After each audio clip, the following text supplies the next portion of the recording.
I'm Sara, 36, high school literature teacher. Always considered myself progressive, the kind of person who speaks up about injustice. Spent my 20s at protests, volunteering at women's centers, having those tough conversations everyone else avoided. I knew things, or so I thought. Then Principal Martinez asked me to cover Ms. Chun's health class for a week. Her father had a stroke. No problem. Easy assignment. Wednesday morning, I walked into her classroom and found lesson plans already laid out. Week 4 of Social Justice and Equity Unit. Looked standard enough until I got to Friday's material. Hidden demographics, understanding invisible populations. A stack of statistical handouts sat on her desk, already photocopied and ready to go. Thursday night, actually reading through the packets for the first time, first page was about homelessness statistics. Expected the usual content about needing more resources and support programs. Then I saw the breakdown. 78% of homeless individuals are male. Stared at that number. Had to be wrong. Pulled out my phone and Googled it. Multiple sources confirmed it, some showing even higher percentages. That was strange. I'd always pictured homeless populations as more diverse, more women with children. Every article I'd ever read focused almost exclusively on homeless women and families. Whatever, maybe just an anomaly. Flip to the next page. Workplace fatality statistics. 92% of deaths on the job are men. Sat there for a full 2 minutes just staring at this. That couldn't possibly be accurate. Looked it up. Bureau of Labor Statistics confirmed it. Some years showing 94%. Holy hell. Thought about all those conversations I'd had about workplace discrimination and inequality. Never once had this come up. Never even knew. Page 3 covered suicide rates. Men complete suicide at 3.5 times the rate of women. Middle-aged men have the highest rates, and those numbers have been climbing for decades. Felt this weird pressure in my chest. Why had I never heard this discussed anywhere, by anyone, ever? Next section was educational achievement gaps. Boys falling behind girls at every level now. Fewer boys graduating high school, fewer men in college. Nearly 2 women for every 1 man in higher education. Boys diagnosed with learning disabilities at twice the rate. Boys disciplined more harshly for identical behaviors. My own classroom flashed through my mind. The boys who struggled, the ones I'd maybe been less patient with. Damn it! Kept reading, hands starting to shake. Family court statistics. Mothers receive primary custody in 80 to 90% of cases, even when fathers actively request it. Child support enforcement versus alimony enforcement rates. Incarceration for non-payment. Fathers who lose jobs still owing back payments with no way to modify agreements. Thought about my friend Lauren's divorce. How we all supported her. Called her ex-husband worthless. How he tried explaining he'd been laid off from his job. How he didn't want to hear it, oh God. The next section destroyed me. Domestic violence resources. Over 2,000 shelters for women in the U.S. Fewer than 10 for men. Male victims reporting being turned away from shelters, hotlines not taking them seriously, or assuming they're the perpetrators. A cited statistic claimed 40% of domestic violence victims are male. Felt like I was reading fiction. This couldn't be real. But everything was sourced, cited, documented. Government data, university studies, peer-reviewed research. The final handout was testimonials. Actual quotes from men about their experiences.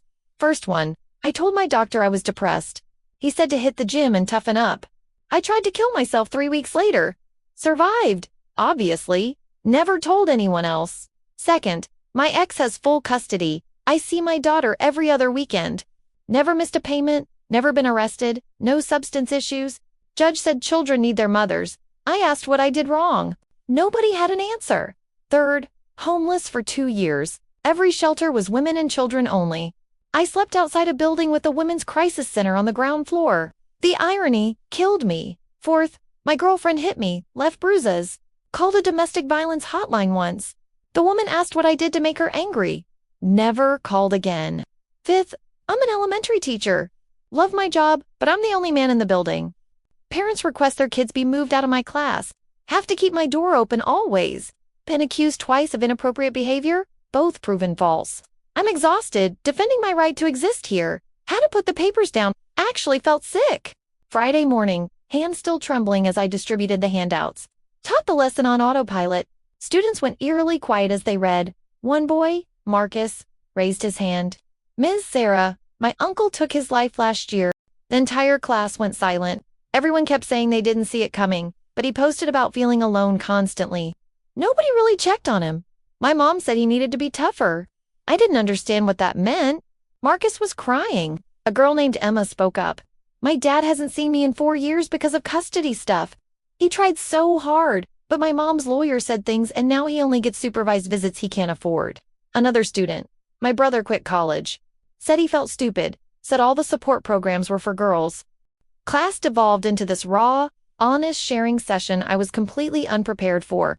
These kids had been witnessing this their entire lives. They'd watched men in their families suffer silently, and they'd absorbed the message that it didn't matter. Bell rang, students filed out quietly.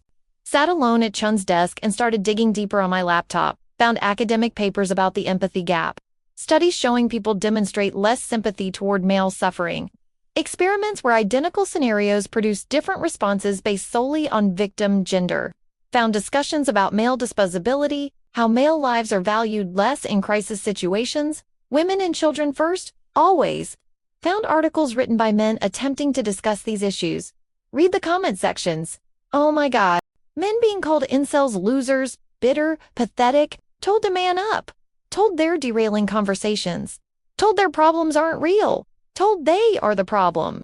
Saw comments from women like me, dismissive, mocking, hostile, wanted to throw up. Spent the entire weekend falling down this research rabbit hole, couldn't stop reading. Found forums where men discuss their experiences, not with anger, but with exhaustion, men asking each other how to cope, sharing suicide prevention resources, talking about children they never see, jobs that might kill them, depression they can't admit, loneliness they must hide. One post shattered me. I don't hate women. I don't blame feminism. I just wish someone cared that I'm suffering. Just acknowledgement that I'm human and I'm hurting.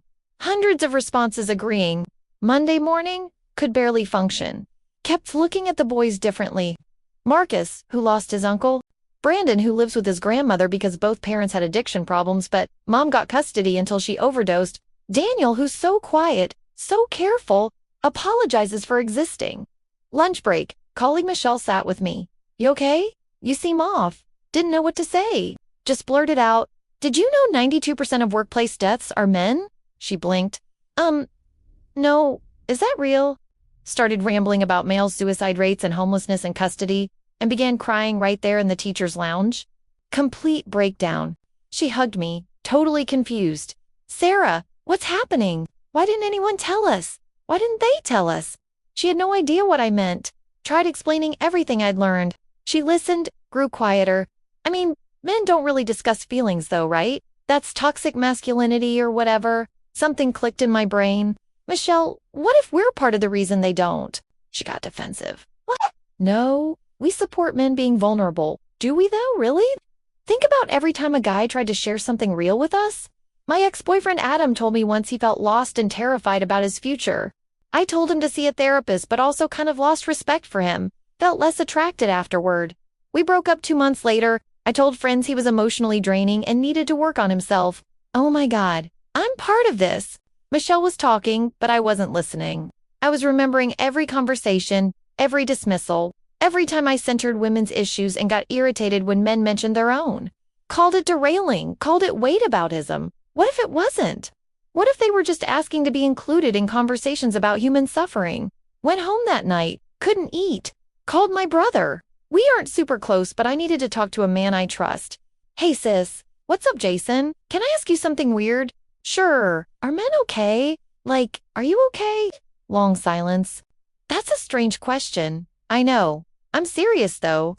Are you and your friends okay? Another pause. Why are you asking? Explained some of what I'd learned. Heard him breathing on the other end.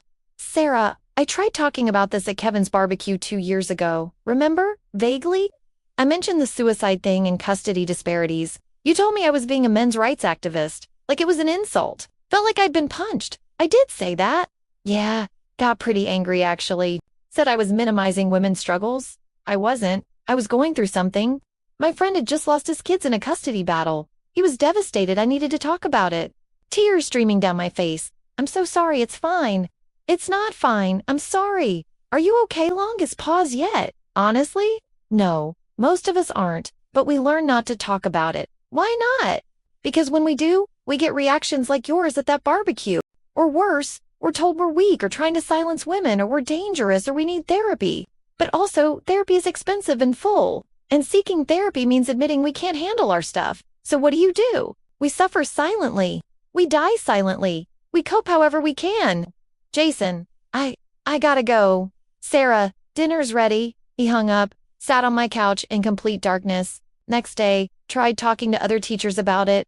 Mose brushed it off. One male teacher, Robert, stayed after. You've been reading about men's issues? Yeah, I had no idea about most of this. He laughed bitterly. Yeah, we know. Why didn't you say anything? I tried at that diversity training last year. Remember? Oh, damn. I did remember. He'd mentioned how boys were struggling with literacy. The consultant said that was derailing the conversation. I'd agreed with her publicly. I'm sorry, he shrugged. It's fine. Everyone has their causes. It's not fine, though. This isn't some niche issue. Men are dying. Yeah, we are. Literally and figuratively. So why not fight back? Make noise. He looked at me like I was naive. And be called what? A misogynist? An incel? A men's rights activist like it's a disease? Lose my job because someone claims I'm threatening. We've watched what happens to men who complain. What happens? They get destroyed publicly. Careers end. They become cautionary tales. So we shut up, take it, die quietly. P left. I was alone in my classroom again. Thought about every activist space I'd been in. Every meeting, rally, organization. Men were there supporting, listening, amplifying our voices. When did they get to talk? When did we listen? Found a men's issues forum that night. Just reading. Saw a thread. Have any women ever acknowledged this? Hundreds of replies. Mostly no. Some one time, but then she forgot. One said my sister did after I attempted suicide. She felt bad for a week, then back to normal. Another, they don't want to know. Knowing makes them complicit. That one hit different. Am I complicit? Have I been complicit this whole time? Friday, end of covering Chun's class. She returns Monday. Felt like I needed to do something with this information, but what?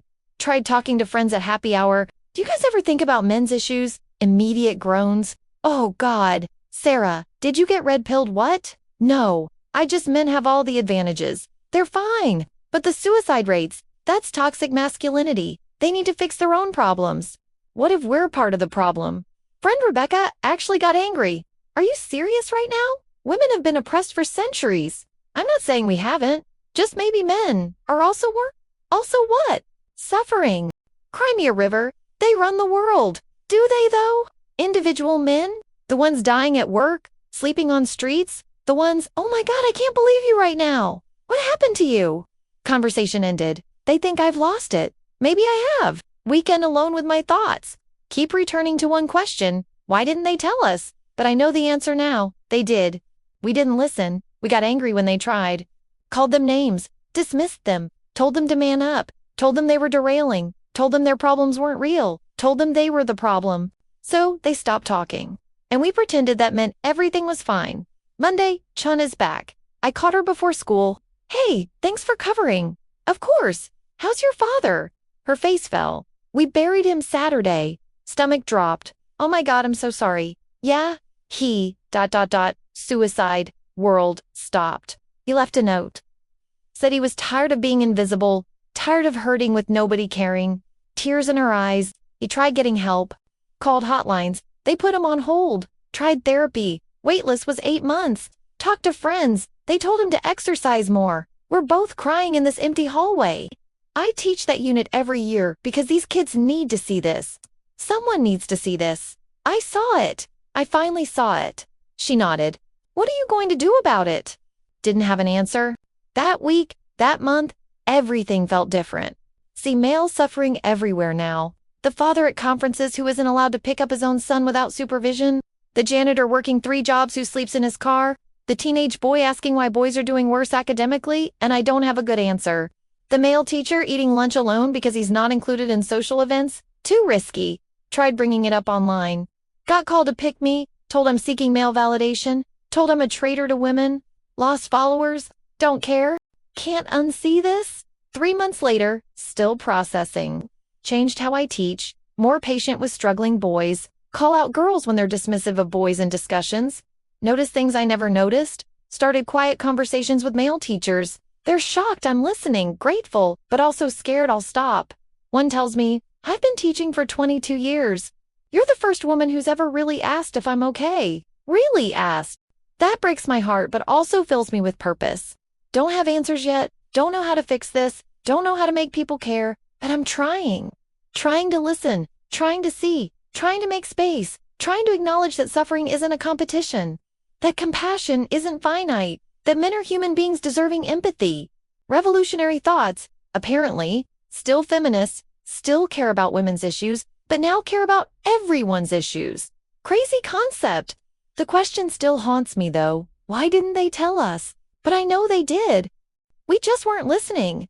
And now so many are gone. Suffering silently until they weren't suffering anymore. Just gone. And we never knew. Or worse, we knew and didn't care. That's the part that destroys me. We knew and didn't care. My face when I realized I spent years advocating for compassion while extending none to half the population. My face when I called myself aware while being completely blind. My face when I understood I'm part of the problem I claim to be solving. Still don't know what to do with all this. But at least now I'm listening. At least now I see them. The men suffering in silence, not because they're weak, but because we made silence their only option. And I'll carry that guilt forever.